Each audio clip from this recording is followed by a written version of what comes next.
بسم اللہ الرحمن الرحیم۔ السلام علیکم ورحمۃ اللہ تعالی وبرکاتہ۔ نور الہدایہ کے سبق میں کچھ تاخیر سے آپ کی خدمت اقدس میں حاضر ہو رہا ہوں، اور اس کی وجہ میری علالت ہے اور میری ٹانگوں میں تکلیف کا اضافہ ہے۔ اب میں اپنی تکلیف کی توضیحات تو آپ کی خدمت میں پیش نہیں کروں گا، فقط دعا کے لیے عرض کروں گا کہ دعا فرمائیں اللہ رب العزت اس تکلیف سے مجھے نجات عطا فرمائے، اور اپنے پیارے حبیب کریم علیہ الصلاۃ والسلام کے توسل سے دین کی ان توفیقات کا تسلسل جاری رکھے، اور مجھے دین کی تعلیم کی خدمات کو عطا فرمائے رکھے۔ نور الہدایہ ہے اور اس کے باب التیمم کی آج ابتدا ہوگی۔ میرے پاس جو المکتبۃ العصریہ کی کتاب ہے، اس کا صفحہ نمبر 32 ہے۔ باب التیمم۔ تیمم تفاعل کا مصدر ہے، مگر یہاں پر حاصل بالمصدر مراد ہے۔ تیمم کا معنی ارادہ کرنا ہوتا ہے، مطلقاً ارادہ کرنا۔ حج کا معنی بھی ارادہ کرنا ہوتا ہے، مگر حج ہوتا ہے القصد الی معظم، کسی عظمت والی چیز کی طرف ارادہ کرنا۔ اس سے پہلے نور الہدایہ میں وضو کا بیان تھا، اور وضو کے بعد تیمم کا بیان ہے، اس لیے کہ طہارت میں اصل جو ہے وہ طہارت بالماء ہے، اس لیے کہ پانی کو طہارت کے لیے بنایا گیا ہے۔ اور تیمم جو ہے یہ ماء سے نہیں ہوتا بلکہ مٹی سے ہوتا ہے، اور مٹی مطہر نہیں ہے بلکہ ملوث ہے، مٹی تو گندا کرنے والی ہے۔ اس لیے جو اصل تھا اس کو پہلے ذکر کیا، اور جو نائب تھا اس کو بعد میں ذکر کیا، اور اصل جو ہے وہ طہارت بالماء ہے، طہارت بالسعید، صاد عین یا اور دال پاک مٹی سے نہیں ہے۔ اس پر پھر سوال ہوگا کہ تیمم کے بعد المسح علی الخفین کا ذکر ہے، موضوع پر مسح کرنے کا ذکر ہے، اور موضوع پر جو مسح ہوتا ہے وہ پانی سے ہوتا ہے، اور وہ بھی طہارت بالماء ہے۔ تو پھر چاہیے یہ تھا کہ طہارت بالماء کو ایک ساتھ ذکر کرتے، اور طہارت بغیر الماء کو اس کے بعد ذکر کرتے۔ تو پہلے وضو کا ذکر ہوتا، پھر المسح علی الخفین کا ذکر ہوتا، اور اس کے بعد تیمم کا ذکر ہوتا، پھر ترتیب یہ مناسب تھی۔ اس سوال کا جواب یہ ہے کہ نہیں، ترتیب یہی مناسب ہے کہ پہلے اس طہارت بالماء کا ذکر ہے جو طہارت بالماء قرآن پاک سے ثابت ہے، اور پھر طہارت بالسعید کا ذکر ہے، یعنی تیمم کا ذکر ہے، اور تیمم بھی قرآن پاک سے ثابت ہے۔ المسح علی الخفین قرآن پاک سے ثابت نہیں ہے بلکہ یہ سنت سے ثابت ہے، اور سنت کا درجہ جو ہے وہ کتاب کے بعد ہے، اس لیے جس کا درجہ پہلے ہے اس کو پہلے ذکر کیا، اور جس کا درجہ بعد میں ہے اس کو بعد میں ذکر کیا۔ تو تیمم کی دو جہتیں ہیں۔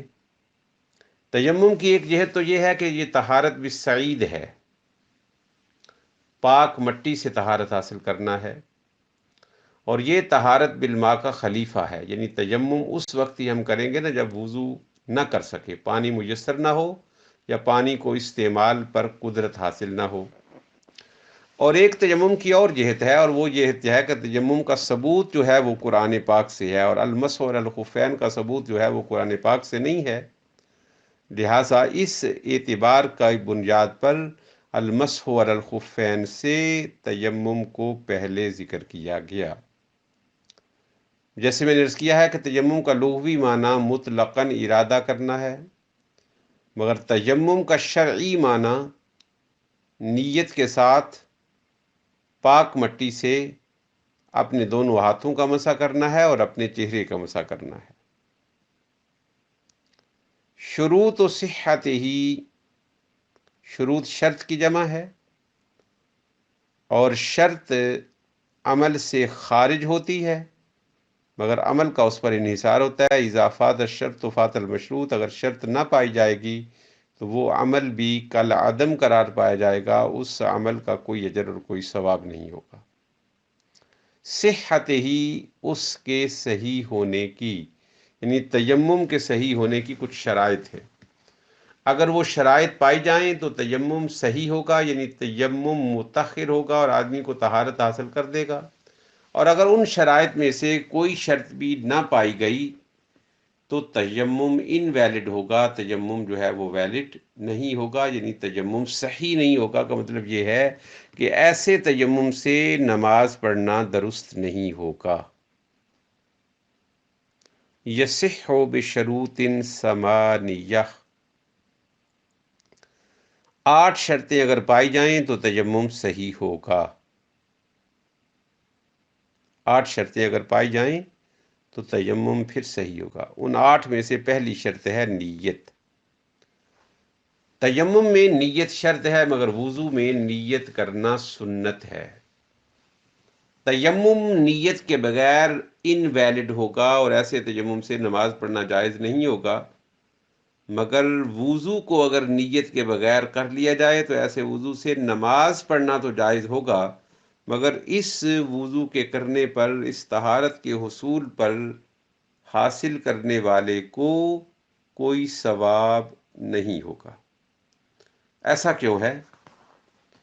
وضو میں نیت سنت کیوں ہے اور تیمم میں نیت فرض یا شرط کیوں ہے؟ اس لیے کہ سنت کے بغیر وہ عمل ہو جاتا ہے اگر وہ ناقص اور ادھورا رہتا ہے، مگر شرط اور فرض کے نہ ہونے سے سرے سے وہ عمل منعقد ہی نہیں ہوتا۔ اس کی وجہ یہ ہے کہ وضو پانی سے ہوتا ہے اور پانی کی تخلیق کی طہارت کے لیے ہے، اس لیے اس میں اجازت دے دی گئی۔ مگر تیمم ہوتا ہے مٹی سے، اور مٹی اصل میں ملوث ہے، مطہر نہیں ہے، یعنی جسم کو گدلا کرنے والی ہے، جسم کو پاک کرنے والی نہیں ہے۔ اس لیے اس کے لیے، کیونکہ اس کی خلق تلویث کے لیے ہے مگر اس کو استعمال تطہیر کے لیے کیا جا رہا ہے، اس لیے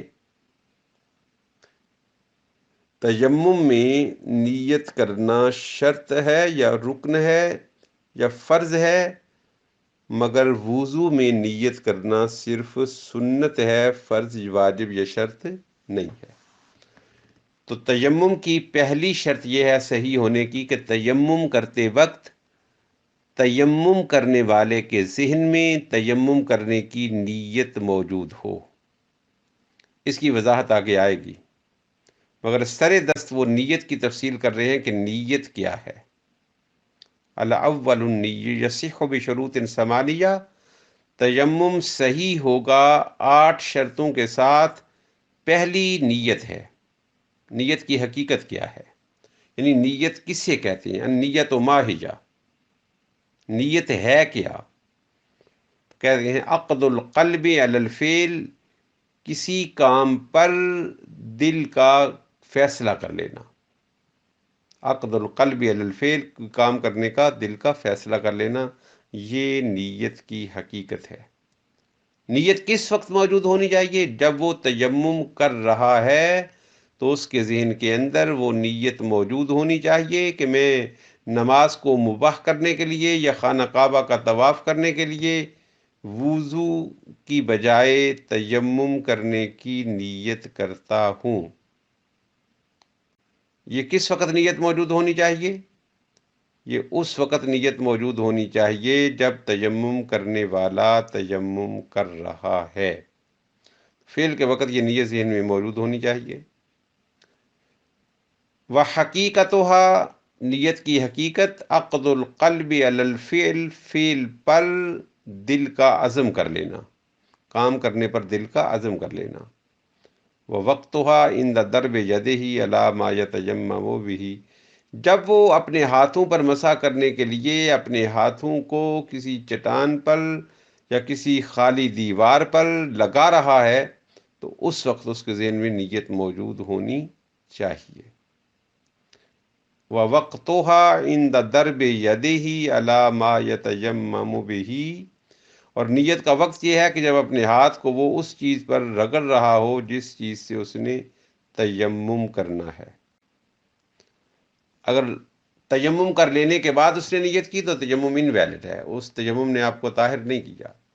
آپ نے ہاتھوں پر مسح کرنے کے بعد نیت کی، چہرے پر مسح کرنے کے بعد ہاتھوں کے پر مسح کرنے سے پہلے، تو تیمم آپ کا درست نہیں ہے۔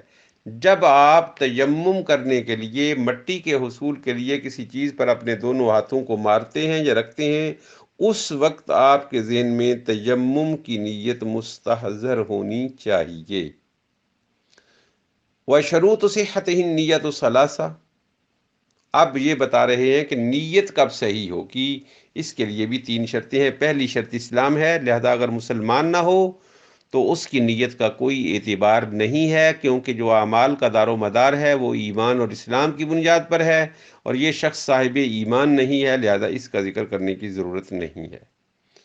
وشروط صحت النیت ثلاثہ، اور نیت کے صحیح ہونے کی 3 شرطیں ہیں، اور ان میں سے پہلی شرط اسلام ہے، یعنی غیر کافر کا تیمم درست نہیں ہوگا۔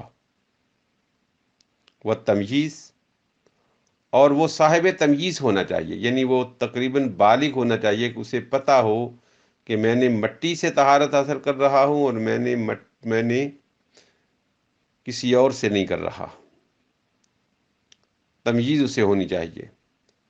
والعلم بما ینویہ، اور جس چیز کی وہ نیت کر رہا ہے اس کا اسے علم بھی ہونا چاہیے کہ کس چیز کے لیے وہ تیمم کر رہا ہے اور کس چیز کے لیے وہ نیت کر رہا ہے۔ اب ترجمہ دیکھ لیں۔ باب التیمم، تیمم کا باب، شروط صحت ہی، اس کے یعنی تیمم کے صحیح ہونے کی شرطیں۔ یصح بشروط ثمانیہ، تیمم صحیح ہوگا 8 شرائط کے ساتھ۔ الاول النیہ، ان میں سے پہلی نیت ہے۔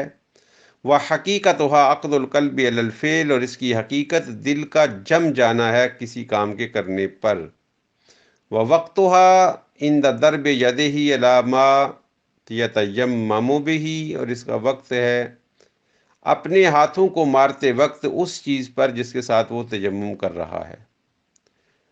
وشروط صحت النیت ثلاثہ، اور نیت کے صحیح ہونے کی بھی 3 شرطیں ہیں۔ پہلی اسلام، غیر مسلم کی نیت کا کوئی اعتبار نہیں۔ والتمییز، بچے کی نیت کا کوئی اعتبار نہیں۔ والعلم بما ینویہ، اور جسے خبر ہی نہیں کہ وہ کیا کرنے جا رہا ہے اس کی نیت کا بھی کوئی اعتبار نہیں ہے۔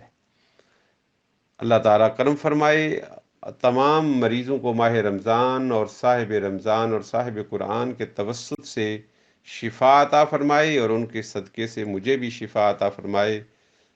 میرے ساتھیوں، میں شدید تکلیف میں ہر وقت مبتلا رہتا ہوں، نیند بہت کم ہو گئی ہے، جسم نڈھال ہوتا جا رہا ہے۔ آپ سے درخواست ہے کہ آپ دعا فرمائیں کہ اللہ تعالیٰ اپنے پیاروں کے صدقہ سے اس فقیر کو صحت عطا فرمائے، تاکہ میں پورے ذہنی اطمینان کے ساتھ اور ذہنی سکون کے ساتھ آپ کے ساتھ علم کے یہ اوقات گزار سکوں۔ دعاؤں کی درخواست ہے۔ اللہ تعالیٰ ہم سب کا حامی و ناصر ہو۔ السلام علیکم ورحمۃ اللہ تعالیٰ وبرکاتہ۔